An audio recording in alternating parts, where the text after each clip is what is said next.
finish it by Monday or we kill you.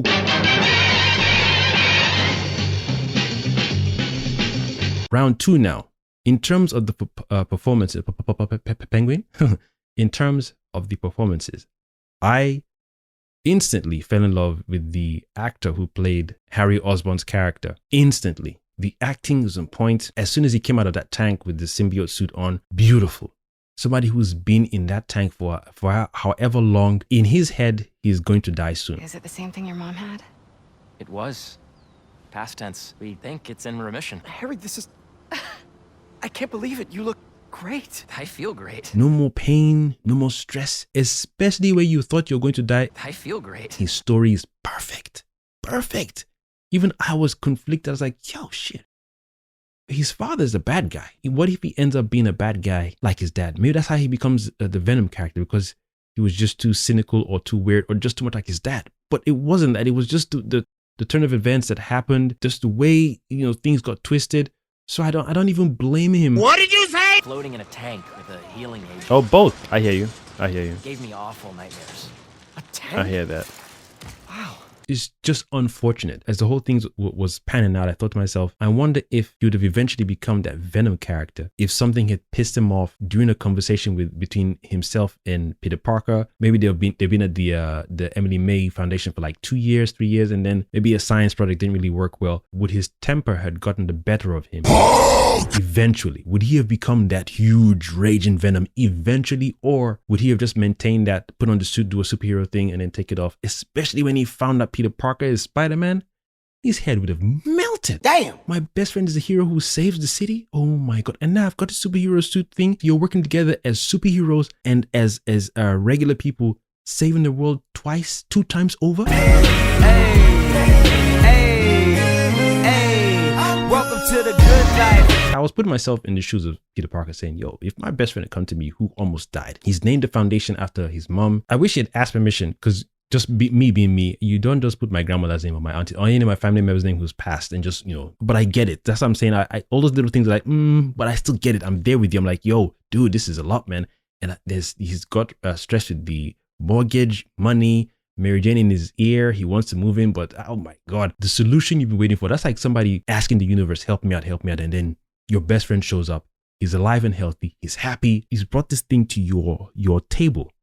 You don't have to stress anymore. Nice. How is the house problem? Don't worry about it. Got it covered. You and I get to work and live in this environment. Nice. Most importantly, you have like-minded people there. It's a win-win.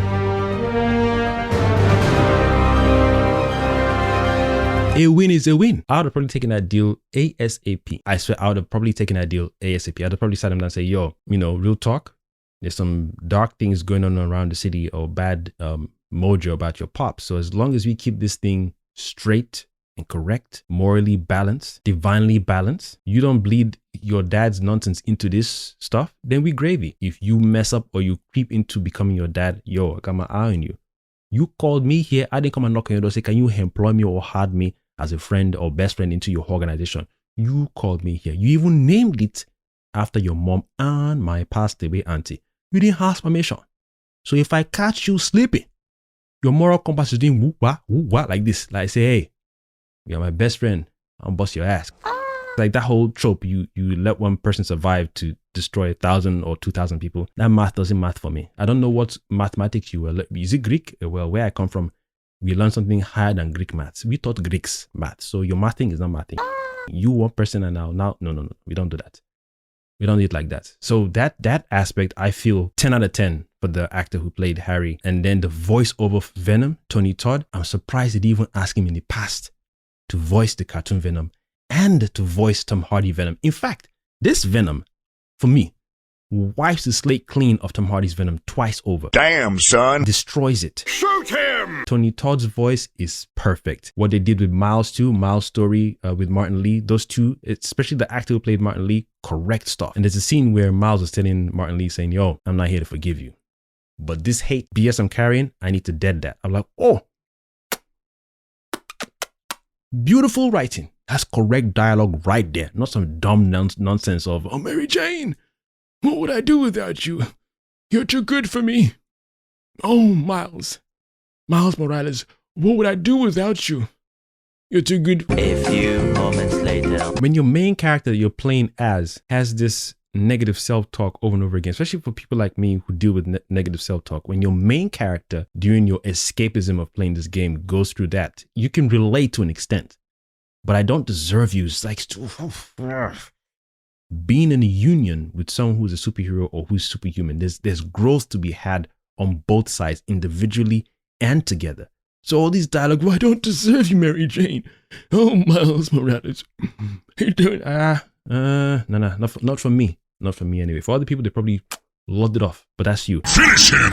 KO! Fatality. My goodness, Harry and the actor and the voiceover, if it's one person, perfection. Tony Todd, perfection. Martin Lee and the actor who did Miles Morales, beautiful. The mother too, great. Genki and then the girlfriend of Miles, I can't remember her name. Genki dropped some lines. I'm like, are you trying to hint a potential beef in the future? Because you're in a world where you know a superhero's identity. You either act accordingly or you dip. You're sticking around. Is the way you talk. Your sensibility changes. You don't talk regular talk anymore. You work together as if you're the superhero, because it's like two brains. You're working together and having two brains or two minds in one vessel. Where I'm struggling with certain things, you're on the outside. You can see, you can tell. And because I'm trying to manage the physical part of being a superhero, kicking ass and trying to figure out things, I don't have to do detective mode like Batman every time. So when my secondary person, whether it be my partner or my friend or my very best friend, can help me with that, it's perfect. With the whole theme of heal the world, save the world, we're doing it in our own special ways. That's why Harry's story is so beautiful to me, because this is one way he can do it. Yes, his daddy is filthy rich. We don't know if the facility was built on blood money. Knowing that in the back of your mind a bit, but what we're going to do with this facility,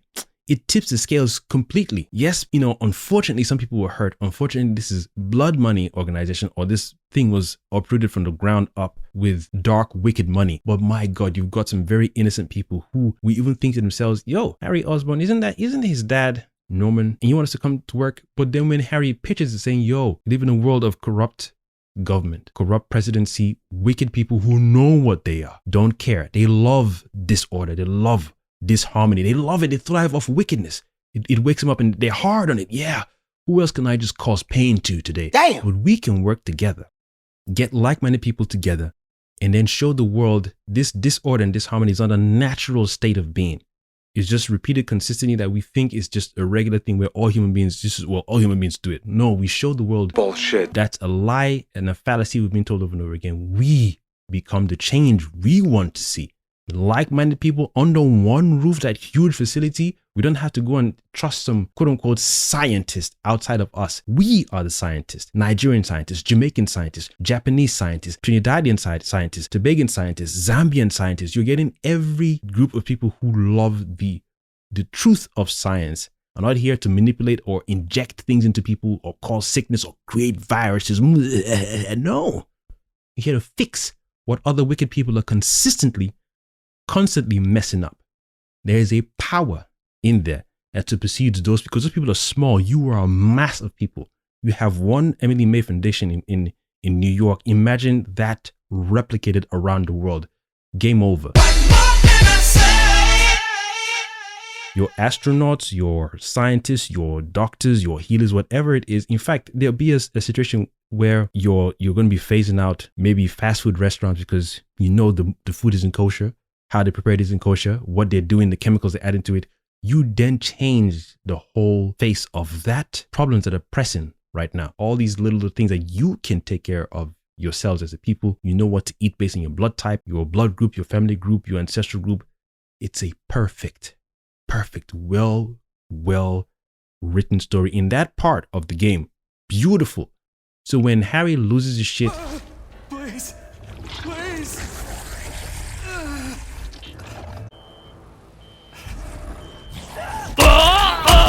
God dang. Nice slam. When Peter lets go of the Venom thing, that whole trauma they both experienced, that pain they held on to, and then when they re-merged again, because I was thinking to myself, I thought Kraven was going to be the one who donned the suit. I thought, okay, he had this little twisted thing where it's like, for me to be the better hunter or the best hunter ever, so I can take down all these guys easily, especially how they made him shoot the lizard with the crossbow. I thought, oh, you're one of them weak mother effers who would definitely don the Venom suit. You're just going to find it and whip it out. And so she said, and take it and then, you know, doing it for yourself. Because of his size, I thought, yeah, he's definitely going to be the Venom character. Not knowing that they had the twist to then make it that Harry was the Venom character. Those are the good parts that I enjoyed about the game for sure. Those parts, oh, I was involved. If I was in there, like I said, I would have told Harry, yo, now you know I'm Spider-Man. Homeboy, if you slip up, Finish him.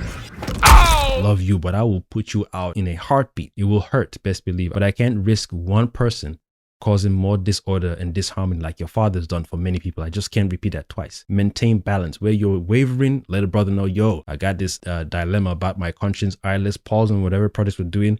Let the rest of the team handle it. Then we just dip out and go and chill. I don't know, do a spiritual retreat or something. But whatever we do here can never allow your father's blood to slip in. You are your father's son as much as you're your mother's son. So you better pick a side real quick. Aside from that, like I mentioned, the bad points earlier on, releasing an unfinished game, convincing the masses that it's finished, quote unquote, releasing a buggy game and then the masses being okay with it because it's the norm and the practice. Well, every game that comes out is bugged. Even the iPhone and the iPhone and the Samsung, they always have issues.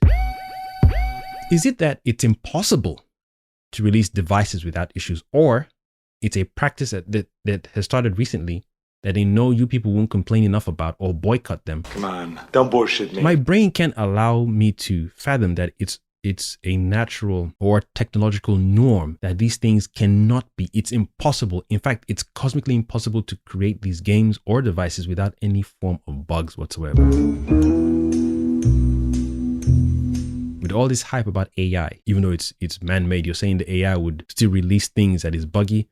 It's something I still haven't grasped yet. And I've not traveled the whole world to ask scientists, engineers, and other people who are deep into technology. I haven't done that yet. So I'm not going to accept someone's opinion or I think or I feel, well, this is the way it is. Nah. I genuinely want to truthfully know, is this a thing saying it is impossible? Meaning the way we are made as human beings, it is literally not in our code to make a game or games without bugs, phones without bugs, operating systems or devices without any form of bugs whatsoever. When I finally do that research cosmically and globally, maybe then I'll be able to accept it. Otherwise, until then, Bullshit. almost every 2 days or 3 days, Marvel just released a new patch to fix this and fix that. No, God! And you're charging $70. What? I can imagine some wicked people say, well, we're going to sell 3 different versions of games. It's going to be $30, might be buggy. $50, just a little bugs. $100, no bugs. See, nice. It's the twisted mindset. Well, that's just how business is done. Bullshit. Who wrote that manual? What creature? Yes. Business means you screw over the people who you're making the stuff for. Bullshit. It is weird. So overall, what do I rate the game as? 5 out of 10. Damn! Especially playing it the second time. I'm currently playing it on my account because the first time I played it was on Team Geometric's account when I streamed it. So I'm streaming it on my account now in anticipation for the New Game Plus mode. Now, in terms of the rumors that are swirling around talking about DLC for Daredevil, I want to actually make a separate video for that. When Insomniac made the first Spider-Man game, I thought if these guys can handle certain superhero characters in the Marvel world, I would be on board with it. Now, when this game came out, I thought, especially when I was having the issues with dialogue, story, certain aspects of the story that didn't make sense, stupid storytelling. The game felt like it was shorter than the first one, even before the remastered version. Felt like they rushed certain things. I could feel it. I could feel like, you guys, it looks like you took certain things out. And I don't know if it was on purpose. It feels like it was deliberate. But you might have people argue as like, oh, they didn't have time. Again, what ghost is pressuring you guys to have to rush it at a particular? Who is pressuring you? You must do it now or we kill you. What entity? What aliens are like? Ooh, finish it by Monday or we kill you. Ooh. Surely you set your own deadlines. We haven't asked you, guys, can you make the next Spider-Man 3 game, but in 2 months? Then you're like, yes, boss. No, you said it. You tell us we're working on these games. We're like, okay, cool. We didn't ask you, but you've given us a heads up. Fine. Just for example, case in point, Wolverine. You've told us you're working on Wolverine, and I thought to myself, wow. Even the little teaser trailer they released, very short teaser trailer, looked awesome. First 2 thoughts in my head, rated R, meaning all the blood, gore, and limbs and messy. You better add it. Second, you can't make Wolverine look small on the screen like Spider-Man does. So the first thing that came to mind, God of War, the rebooted one, the first one, the 2018 one, and then Ragnarok. If it's as huge as that on screen, we can get comic book costumes. You wanna go all in with this character, you will triple your money more. In fact, I'm in the mindset of that they will sell more copies of the Wolverine game on release. In fact, double the same amount of the first Spider-Man and the second one. If I want to even be bold, the first Spider-Man, Miles Morales, and then Spider-Man Remastered. If you do it well, it has the potential of you will double each. You will make those sales look like nothing if you take time and respect your audience. On top of that, there's been no release of any footage, character model, sketches. Not someone has leaked something. Let us know, guys. We told you we're making a Wolverine game. We didn't go, hey, Insomniac. The Spider-Man 1 game was so freaking awesome. Then the Miles game was so dope. And then the remastered version was so freaking awesome. Guys, listen. Can you do us a favor as gamers?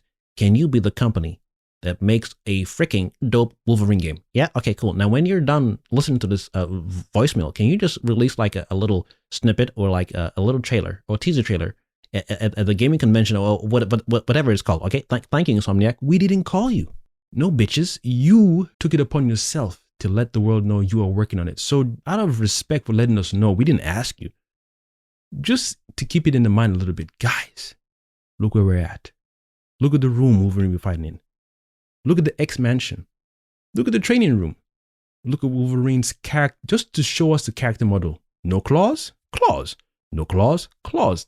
Done. I don't have any hope whatsoever for that game, especially after what they've done with this game. I don't have any hope. I don't have any confidence in them at all. Another $70 game.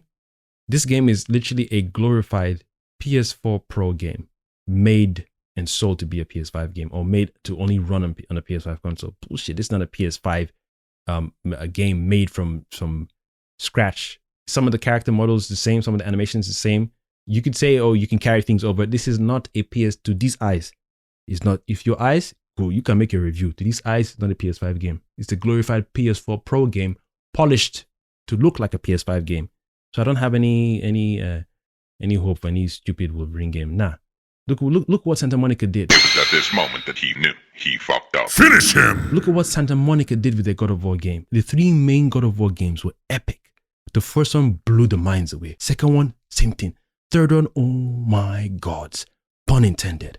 Then you release other side ones. Fourth one, people didn't really buy the PSP version, whatever. Then you come and announce, guys, God of War game is coming out. Excited, but we are going to change things up a little bit. What? Don't do that. Santa Monica, don't do that. Don't be stupid. And they did. Not stupid, but they changed things up. How? There has to be a lesson to some people that you can come out awesome, rebrand or refresh yourself, and come out triple awesome. Do you know that is a story I will not forget in a while? Especially when it comes to gaming company or gaming realm. You came up with God of War concept. It works so well. Story is so compelling. Combat on point. The character on point. Voiceover on point. Voice acting on point. You're messing around with all the Greek mythologies, and everyone's thinking, oh, what if you took it into this world? We are now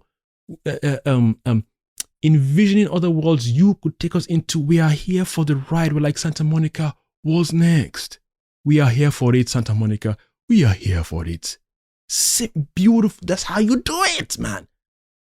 3 and other epic game, but the 3 main games, epic, and the other ones, okay, cool to those who liked it. Then you say you have the balls to change, and not only do you change it, you change how the character looks from small. It wasn't small, but it wasn't that little, but it was all right. The camera angles change up from time to time, but he says he's going to be close up. He's going to have his son, and they've changed the weapons. No more blades of chaos. I can imagine those who cried. They deserve to cry. You have the right to cry. It's good. It's okay. I don't blame you. Santa Monica just shot you guys in your testicles, your brain, and your feet at the same time, and your heart for good measure. The character you so loved is now being changed, and they're saying they're going to make it like this from now on. I don't blame you. I will cry with you too. And then they released it. It came out successfully. Successfully. What? Successfully. Say it again. Successfully. And then Insomniac is here doing bugs here and there. No one is saying in Santa Monica they have some bugs, but my goodness, you had the audacity, you had the hope and the dreams, the vision to say, guys, trust us. Now we're Santa Monica. We'll do it correctly. We will do it correctly. We will make you guys proud of us 2 times over. That is a perfect story for me, in my opinion. You were already awesome. You dipped a bit. I think they did God of War 4 or something. I don't know. There's one God of War game that didn't really sell well. They dipped a bit, but then they said, hey, this L will take it well. Our audience has spoken. Follow him again. What? Give him again. Give him. Oh. We did a few things we shouldn't have done. You learn from there. Then you say, guys, we're going to spice it up. Then they release God of War Ragnarok. There you go. There you go. There you go. There you go. That's it. That's it. That's it. That's it.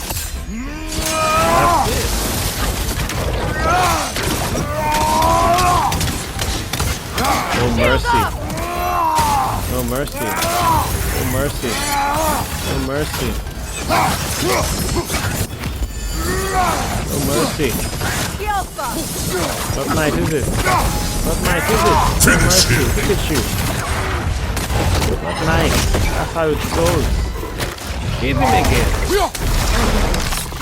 When you guys were beating when I first played the game, the revenge is sweet. Got you dead in under a minute. Everyone okay? Filth bag. Yes. Now your Atreus has grown and you'll get to play as Atreus. Hey, now everyone that's speculating. Oh my God. I never really thought of playing as a guy. They didn't make it optional, but they made the gameplay enjoyable enough for you to say, ooh, next time they should give him this weapon. What if he has this weapon? Can he carry the Chaos Blades? And then at least you speculating, they didn't give him his own unique weapons that you end up falling in love with. I think they should have done it in a way where you tease some weapons, but make sure the weapon wheel for Atreus is more than Kratos. He's more nimble than Kratos. He's faster. It's like you miss Kratos, but you enjoy playing as him. Then when you switch back to Kratos, you're like, oh, I miss playing as Atreus. It was so nice. I hope they give us the option of optional gameplay. Imagine they make the third game and Atreus happens to be with him and you can switch between both characters on the fly despite the story. That's how companies should be doing things. Optional, of course. Don't make us do it, you idiots. Don't make us do it. You dumb people. Optional. People will lose their minds and you as a gaming company will rest here at the top forever because you are respecting yourself and the consumers. You are respecting yourself and the consumers. Where the money comes from. Whether shareholders or stockholders, you are respecting where it comes from. You say, guys, you can switch between your characters during combat at any time. How can I complain about that? And you are thinking forward ahead. And it's optional. Anyway, I came to rant and do a review about Spider-Man 2, not Santa Monica. Welcome to the... Yo, I love games and I love intelligence in everything. Technology, creativity, movies, intelligence in everything because we are capable of it. Intelligence is not a thing we have to go and buy or inject into our heads from an alien species or some gods or some spirits. We are all born with intelligence. So when you're creating something, I come from a family where we don't just do or create things anyhow. We are fire. We are born of creativity. So we express creativity fluidly and infinitely. We don't take the piss. Stupid people think because they can get away with things, it's okay as long as they get the money. We should boycott this in some of their game. Yeah, a lot of people who are out there who don't like it as well. So there you have it. Despite my long rant, and I did my best. I don't call my videos rants anymore. Despite my long expression of how I feel and my dismay about certain parts of the game, and also my enjoyment about other parts of the game. Let me go to my notes again and make sure I haven't missed anything else. I mean, I'll leave it there. I don't want to. I'll do another video for other parts of the notes. I feel I've spoken enough. So overall rating, 5 out of 10. Like I said, I started with 8 out of 10 when I first played it. Upon playing the game again, whether it's pre-patch or post-patch or post-patches, 5 out of 10. This game could have been so epic if they changed a few things, respected the audience. Let's talk about the MJ missions a little bit. Okay, let's talk about it. Because you made her like the most OP character in the game. Let's just get it out there. She's OP. One-shot everybody. She's OP. I knew that those missions weren't the fan favorites coming out of Spider-Man 1. We knew we had to make her more of a proactive, capable person. And if she's a little OP, I don't give a shit. And even now, the mention of Daredevil as DLC, yes. As a main game for another $70, no. Because you'd have to give me a world designed from scratch for Daredevil. Not the same repeated NPC nonsense. The world has to be different. Is it rated PG? Is it rated R? Is it going to be blood? Even because he's blind, so is the world going to be in color or sound Nah. I don't even want to get into it. I don't because I feel there are ways they could do it that will look epic, that will look really, really epic. But I don't feel they have the respect to do that character justice as a game, as a full-fledged game that is an official PS5 game, not a polished PS4 Pro game.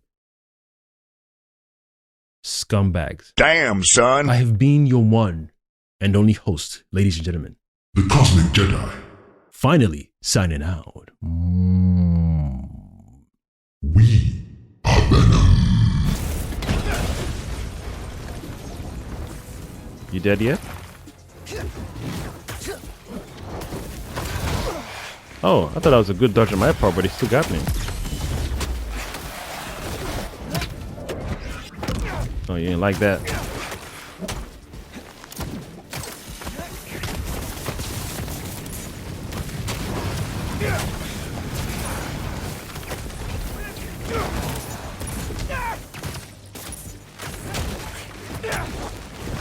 Not today. Nice finish. That's what she said. Woo! Beautiful.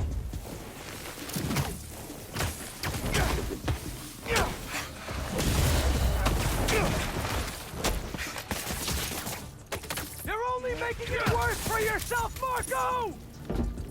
I don't care. Finish it by Monday or we kill you.